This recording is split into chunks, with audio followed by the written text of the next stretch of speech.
Hello la famille, j'espère que vous allez tous et toutes bien. Alors, j'espère que chez vous ça va. Moi ça va. J'étais en train de réfléchir à beaucoup de choses. Là, il est 2 heures du matin. J'espère que vous me voyez. Je n'arrivais pas à dormir en fait et je me suis dit pourquoi pas faire cette vidéo. Euh, Là, je viens d'avoir 30 ans. Et il y a beaucoup de choses qui me passent par la tête. Beaucoup de choses. Vous savez, quand on est une femme, arrivée à un certain âge, on trouve en fait que le moment n'est plus à l'amusement. Le moment n'est plus aux virées nocturnes.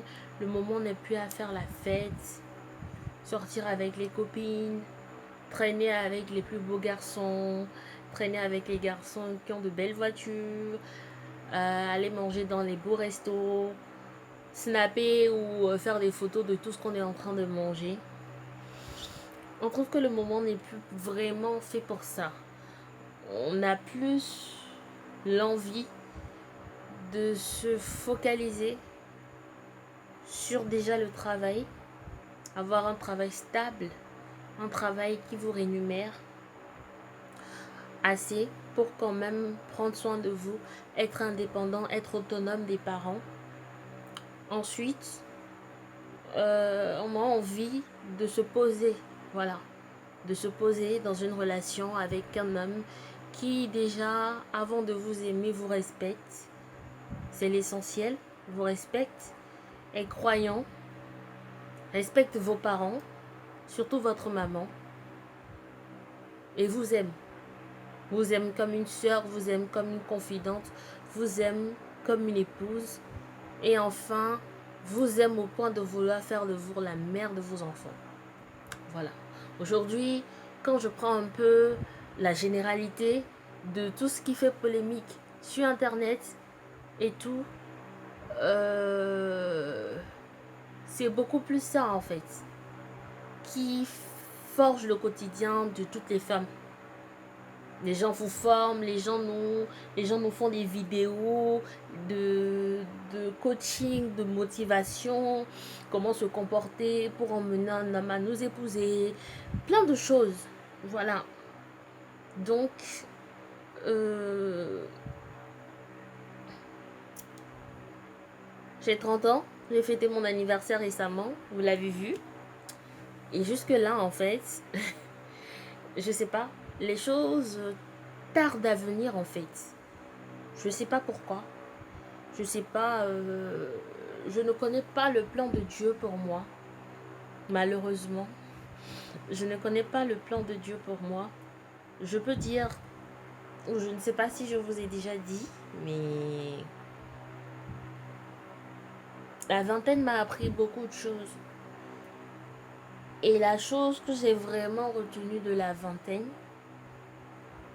c'est qu'on n'est pas, on ne reste pas belle ou on ne reste pas attirante, je dirais, toute sa vie quand on est femme.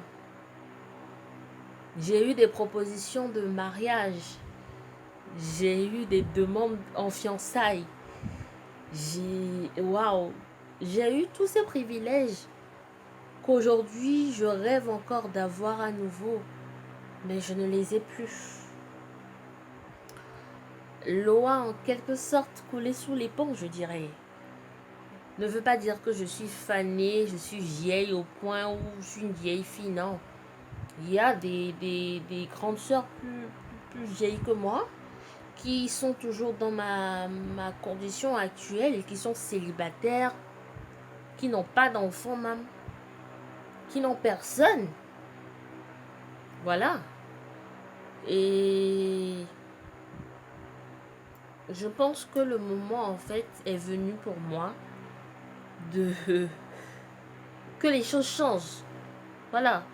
Je veux que les choses changent parce que les choses ont assez stagné pour moi. C'est très compliqué parce qu'en fait, je prends mon exemple à moi, hein, autour de moi, toutes mes cousines, toutes mes amies, dont je suis la plus âgée quand même, en majorité, soit sont enceintes ou soit ont déjà accouché. Elles ne sont pas toutes forcément avec le père de leur enfant. Pas toutes.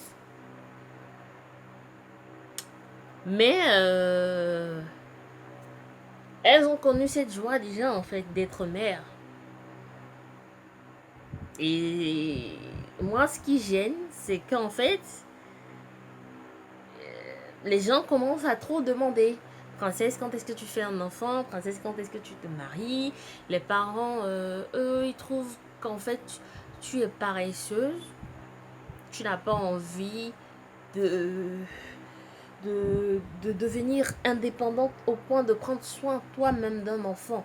Dans la tête des parents, c'est ça. Mais moi, je dirais plus, ce n'est pas que je suis paresseuse. Ce n'est pas que je n'ai pas envie de faire des enfants. Mais les enfants, on ne les fait pas avec un arbre.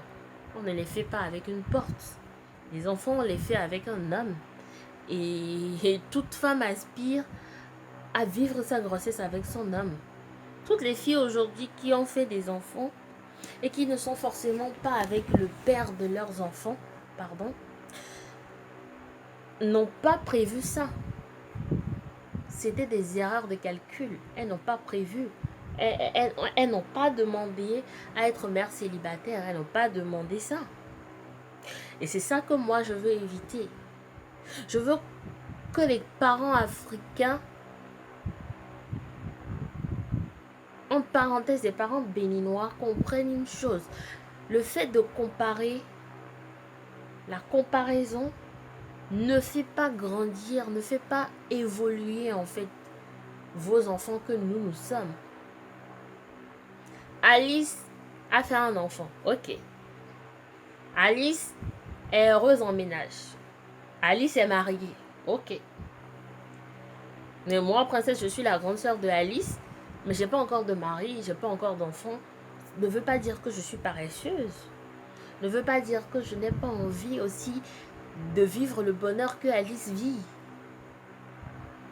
Mais à côté, Louise a fait un enfant, mais n'est pas avec le père de son enfant. Je préfère de loin la vie d'Alice que la vie de Louise. Parce que je suis aussi un enfant issu d'une relation qui n'a pas débouché sur le mariage, qui n'a pas débouché sur quelque chose de vraiment concret. Et je sais ce que c'est que de vivre sans papa. C'est très dur. C'est très dur au-delà d'avoir, je sais pas, au-delà d'avoir des fêtes de famille, de voir son papa et tout. C'est très compliqué de ne pas avoir une figure vraiment paternelle. Tu sais que celui-là c'est mon oncle, parce qu'on arrive à faire la distinction. On sait que celui-là c'est mon oncle, celui-là c'est le frère de ma mère, mais la vraie figure paternelle en fait, où tu sais que papa va rentrer à la maison dans quelques instants. Donc il va falloir que j'aille vite faire mes exercices. Papa va pas tarder à rentrer. Ou genre papa a voyagé, papa va rentrer. Il faut que papa soit fier de moi. Donc je vais me mettre au travail. Je vais avoir de bonnes notes. Le cas des personnes qui ont, qui ont grandi dans une maison où le papa est décédé est très différent du cas des personnes qui ont grandi tout en sachant que quelque part dans la nature, leur père est en train de se balader, leur père est en train de faire sa vie avec d'autres femmes, leur père n'en a rien à faire en fait, qu'ils soient heureux, qu'ils existent ou pas. C'est différent. Les gens vont te dire oui, toi tu as grandi sans papa. Il y en a qui ont grandi sans père, qui ont réussi, qui sont... Non, c'est différent. C'est ça que je vous dis. Tout le monde n'a pas le même degré d'acceptation des situations qui se présentent à eux. ou à elle, je dirais, des personnes. Tout le monde n'a pas ce degré-là d'accepter, ah ok, je suis née issue d'une famille où mon père ne veut même peut-être pas forcément de moi. Ok, ma mère s'échine, ma mère fait tout ce qu'elle peut pour m'assurer un avenir bien. Je vais mettre du mien, je vais donner du mien. Je vais mettre de côté le fait que je n'ai pas de papa, ou le fait que mon papa ne veuille pas de moi. Et je vais travailler dur, dur, très dur, pour faire jouir ma mère de tous les efforts qu'elle a consentis quand j'étais plus jeune. Il y a ce cas de figure, mais il y a aussi le cas de figure, je sais que mon papa est quelque part, mais ça me ça me traumatise en fait de savoir en fait que mon père est quelque part, que mon père, c'est comme si en fait je n'ai pas été désirée. Il y a des personnes à qui ça arrive et ça crée des troubles psychologiques chez ces personnes-là. C'est ça qui fait de ces personnes des enfants, pas des cas sociaux, mais des enfants à problème. Des enfants qui cherchent quelque chose, des enfants qui veulent quelque chose. Voir leur papa auprès d'eux, grandir, ne serait-ce que même de recevoir des visites quotidiennes de leur papa. On ne te demande pas forcément de dormir avec la maman dans le même appartement, dans la même maison. Mais prends tes responsabilités de père. Sois là pour ton enfant quand ton enfant a besoin de toi. On ne demande pas plus. On ne demande pas plus. Un enfant qui grandit sans père, dont le père n'a pas forcément voulu l'arrivée, grandit, et commence à avoir l'âge de raison. Et c'est à cet âge-là que le père, pour un oui ou pour un non, soit disant qu'il a failli perdre la vie ou quelque chose, se souvient qu'il a un enfant quelque part. Toutes ces années-là, certes, sans toi, je ne serais pas là, peut-être. Certes, sans eux, personne d'entre nous ne seront là. Mais toutes ces années, en fait, qui va les rattraper? Toutes ces années, qu'est-ce que ces papas-là feront pour rattraper ce temps-là? Quand on est enfant, on n'oublie pas. Et les souvenirs qu'on a en tant qu'enfant, pendant qu'on est enfant, les souvenirs qu'on a sont les souvenirs qui nous marquent et qui restent toute notre vie. Ce sont des souvenirs qui nous marquent et qui restent toute notre vie. Donc, ma vidéo est un peu comme un message aux parents africains. C'est un peu comme un message aux parents béninois. Je sais qu'il y en aura qui ne feront même pas fi de ce que je dis. C'est pas leur problème. Ils resteront en quelque sorte figés sur leurs aspirations à eux. Voilà. Ils vont pas déroger à ce à quoi ils ont été habitués depuis qu'ils sont parents. Mais moi, je dis quelque chose. Arrêtez de comparer vos enfants aux enfants des autres. Vos enfants sont uniques. Nous sommes uniques, tous autant que nous sommes. Nous sommes uniques sur cette terre. Nous avons une mission à accomplir sur cette terre. Regardez tous les spermatozoïdes qui se battent. Et un seul arrive à pouvoir rentrer dans l'ovule. Un ou deux parfois. Tout cela arrive à rentrer. Se promène, mais il y en a un qui se débat, qui se bat, qui commence à se transformer et qui donne des gens comme vous et moi. Ce n'est pas un hasard, ce n'est pas un pur hasard. Le hasard n'existe même pas dans la vie. Le hasard, ce sont les paresseux qui y croient. Le hasard n'existe pas dans la vie. Les occasions, on les crée. C'est vrai qu'on dit que tout est prédestiné, tout nous est prédestiné, tout a déjà été écrit et établi avant que nous ne venions. C'est vrai. Mais si on pouvait donner du nôtre aussi, ce serait bien. Ce serait bien. Nous sommes vos enfants. Nous n'avons pas forcément envie de faire des choses mal. Nous n'avons pas envie de vous causer du chagrin. Nous avons envie que lorsque vous alliez dormir la nuit, vous dormiez le cœur paisible. Vous arrêtiez de ruminer les mêmes choses tout le temps. Moi, j'ai fait quoi à Dieu pour avoir un enfant comme ça? Hein? À son âge, elle s'est tellement amusée. Maintenant, aujourd'hui, maintenant, elle est incapable de faire de moi une grand-mère. Tous les enfants de mes frères et sœurs sont en train d'accoucher. Et elle est là, alors qu'elle est la plus vieille. Non, arrêtez s'il vous plaît les parents. Arrêtez s'il vous plaît. On n'a pas besoin de ça. Plus vous faites ça, plus vous nous stressez et plus vous nous poussez à aller faire des choses qu'après, nous allons regretter. Parce qu'après, le problème, c'est que vous ne serez plus là. Vous ne serez plus là pour supporter avec nous. Vous serez déjà partis. Vous êtes en train de faire votre... Vous avez déjà même fait votre temps, vous les parents. Vous êtes en train de juste peaufiner maintenant. Nous sommes votre mission sur cette terre, en fait. Nous sommes votre mission sur cette terre.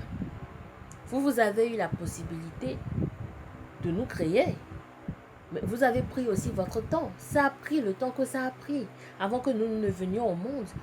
Ben faites pareil pour nous. Ne nous mettez pas la pression.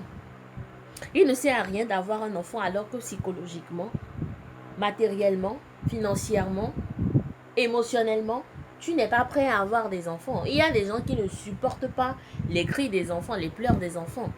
J'en fais partie. Excusez-moi. Ne veut pas dire que je déteste les enfants. J'aime beaucoup les enfants. J'aime énormément les enfants. Mais les cris, les pleurs, les jérémiades des enfants, ça me supporte. Je supporte juste les premières minutes. Mais au bout d'un moment, waouh, ça commence à m'énerver. Donc, c'est pas parce que j'ai 30 ans que systématiquement, je dois avoir la fibre maternelle. Non. J'ai la fibre maternelle. Mais je ne suis pas prête dans ma tête à avoir un enfant. Certes, aujourd'hui, je peux me marier. Mais si je ne suis pas prête à avoir un enfant, je ne vais pas faire d'enfant. Non, je ne vais pas faire d'enfant. Je ne ferai pas d'enfant pour faire plaisir à mes beaux-parents ou pour faire plaisir à mes parents. Juste pour qu'ils puissent se rassurer et avoir le cœur en paix pour dire « Ah, ce n'est pas une avorteuse en série. » Et même si j'ai avorté. Quel parent aujourd'hui aura le courage de dire à son enfant « Ah, vous savez, moi dans mon passé, je collectionnais les hommes. Hein. Dans mon passé, je prenais des pilules. Hein. Dans mon passé, j'utilisais même des choses pour raffermir mes seins, pour gonfler mes fesses. » Aucun parent. Des trucs pour resserrer le punani. Aucun parent ne dira ça à son enfant. Même moi-même aujourd'hui, je suis ici. Cette vidéo, peut-être que je la supprimerai avec le temps de YouTube, malgré que je vais la poster quand je la finirai. Mais c'est pour vous expliquer en fait qu'il n'y a pas ce parent en fait. Tous les parents, vous n'avez pas remarqué, sont tous premiers de la classe. Donc lequel de nos parents était alors deuxième dernier? Lequel de nos parents était parmi les 10 premiers? Lequel était le dernier de la classe? Il y en a forcément un qui était le dernier de la classe, mais ils te diront tous qu'ils sont premiers. Ils étaient premiers à leur époque. C'est eux qui avaient les plus fortes moyennes. C'est eux qui avaient tel privilège. À l'école, c'est eux qui méritaient telle récompense. C'est eux qui.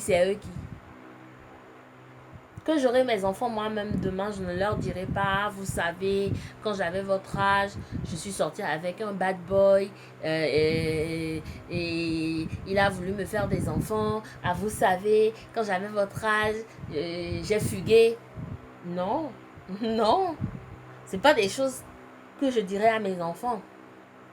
C'est comme si je les incitais à faire ce genre de choses. Ah, notre maman a fait ça, c'est comme nous-mêmes on peut faire ça. Non. Voilà.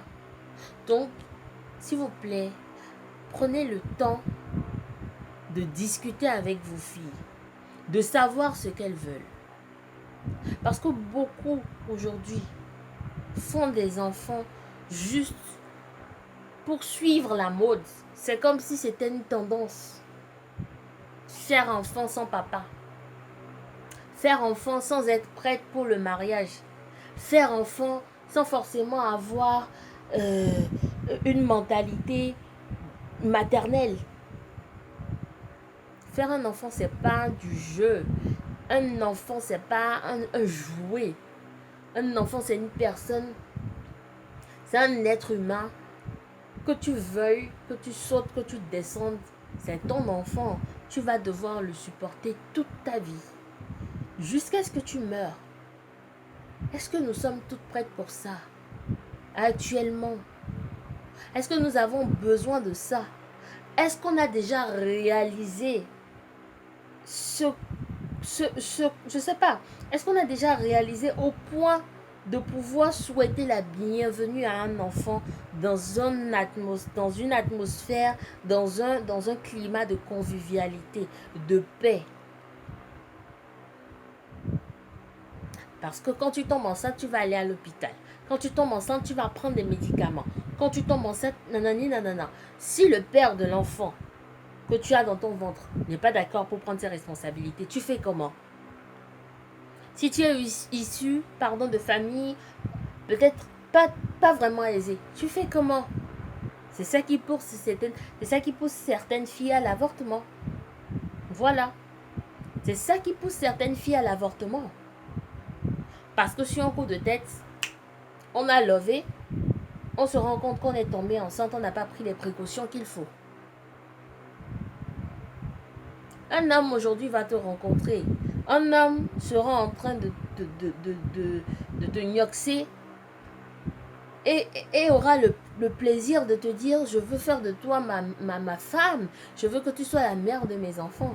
Mais c'est pendant le plaisir qu'il est en train de prendre là, qu'il est en train de te susurrer tout ça là à l'oreille. Ne pense pas, juste après avoir gnoxé, demande-lui. Quand il finit de te gnoxer là, demande-lui ce qu'il disait. Il ne s'en souviendra même pas. Prenez le temps. Un homme qui vous aime, moi je pense, et qui veut vraiment que vous fassiez des enfants, vous le demandera. Mais ne vous le demandera pas pendant que vous seriez en train de faire des ébats. Il vous le demandera hors du lit. Et de façon vraiment légitime, de façon légale. Voilà. Moi, je suis venue trop tard dans un monde trop vieux. J'ai été éduquée à la vieille école, à l'ancienne école. Moi, dans mon entourage, je sais qu'on vient demander la main de la fille. On la fiance, on la dote. Après la dot, on fait un mariage civil déjà. On peut s'en arrêter peut-être là. Voir si on a beaucoup de moyens, on fait le mariage civil, on fait le mariage religieux. Et quelques mois plus tard, on annonce à la famille que la femme est enceinte, que je suis enceinte. C'est comme ça que moi ça marche. Mais les mariages qu'on fait à la hâte, parce que soi-disant la fille est peut-être enceinte et les parents mettent la pression pour que le gars épouse leur fille. Il y en a qui ne supportent pas et qui prennent la fuite. Il y en a qui ne supportent pas, qui ne sont même pas prêts. On voit aujourd'hui des filles qui s'endettent pour payer leur propre dot. C'est quoi ces désordres-là? Pourquoi vous êtes pressés? Pourquoi vous courez? On n'est certes pas tout appelé à être femme au foyer. On n'est pas toutes certes appelées à être mère. Il y en a qui n'arrivent pas à avoir d'enfants. Et il y en a qui ne sont pas faites pour le mariage. Disons-nous la vérité. Prenez votre mal en patience. Calmez-vous et faites les choses bien. Donc moi, je n'arrivais pas à dormir. C'est un truc qui me tracassait. Parce qu'actuellement, moi aussi, je suis un peu dans la situation. Je suis dans le cas. J'ai des soucis. Parce que parfois, je suis confrontée à des questionnaires. Le copain est où? Le petit ami est où? Je veux bien avoir un petit ami. Je veux bien avoir un petit ami. Les relations que j'ai eues les 2 dernières années, ou je dirais les 3 dernières années, depuis 2018 que je suis rentrée de Dakar, n'ont pas été des relations favorables pour moi. Mon esprit n'a pas envie d'être tourmenté. Des relations où on te rencontre aujourd'hui, on te fait croire qu'on t'aime et tout. Moi qui ai cette facilité à vite croire les gens, en fait, je me laisse aller. J'essaie de faire un peu la dure. Mais au final, je suis quelqu'un qui a besoin d'amour. Déjà, avec la morphologie que j'ai, ce n'est pas facile pour nous de trouver l'amour. Ça nous complexe beaucoup aujourd'hui, les filles au ventre plat, aux grosses fesses et aux gros seins sur les réseaux. Ça nous complexe aujourd'hui. Au-delà de twerker, j'ai tellement twerké dans ma vie. J'ai twerké pardon, dans ma vingtaine. Hein. Waouh, moi aussi j'ai twerké. Hein. Demain, je peux dire ça. Oui, j'ai twerké. Bon, je continue de twerker, mais j'ai eu à twerker dans ma vie. Mais des twerks vraiment rocambolesques. Je n'ai pas toujours été comme ça. J'ai eu à perdre 20 kilos dans ma vie. Et 20 kilos en moins de ce que je suis aujourd'hui. Ça dosait. Je vous ai montré les photos. Ça donnait. C'était ça qui est ça. Mais aujourd'hui, j'en suis où? Le twerk, ce n'est pas la vie.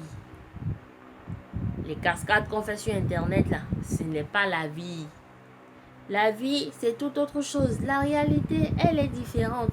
Et quand on finit de s'amuser, lorsqu'on revient maintenant à la réalité, elle nous frappe en plein visage. Elle est dure à encaisser la réalité de la vie. La vie est dure, mes amis. La famille, la vie est dure. C'est difficile de toujours vivre chez ses parents, de toujours entendre les mêmes reproches, d'être toujours sujette des discussions. Quand il y a un problème, c'est toi. Quand il y a un problème, c'est ton nom. Dans toutes les bouches, sur toutes les lèvres.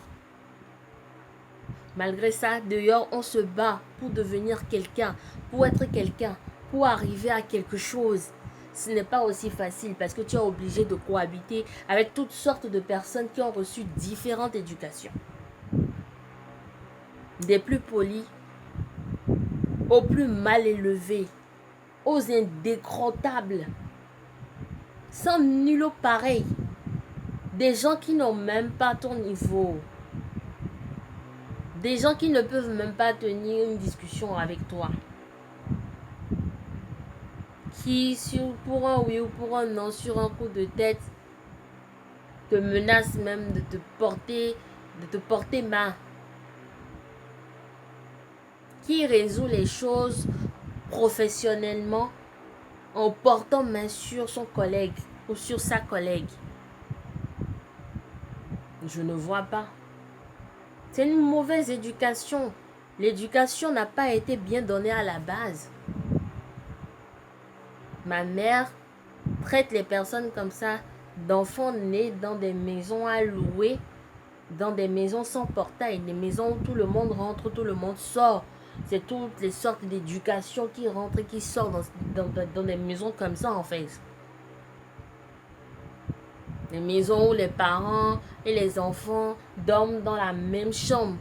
La nuit, les enfants ne dorment pas parce qu'on attend le moment propice pour guetter les parents en plein débat. C'est ça qui cause tout ça. Donc, la vie est difficile, comme je le disais. Je ne sais pas si je suis en train de me répéter.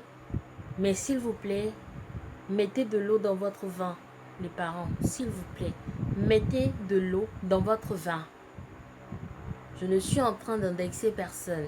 Mais arrêtez de nous complexer en comparant nos vies à la vie des enfants des autres. Les enfants des autres restent les enfants des autres. Vos enfants restent vos enfants. Arrêtez de faire des combats pour les enfants des autres, pour que vos enfants ressemblent aux enfants des autres. Parce qu'à force de faire ça, vous allez créer d'autres problèmes encore que vous ne pourrez pas rester pour gérer.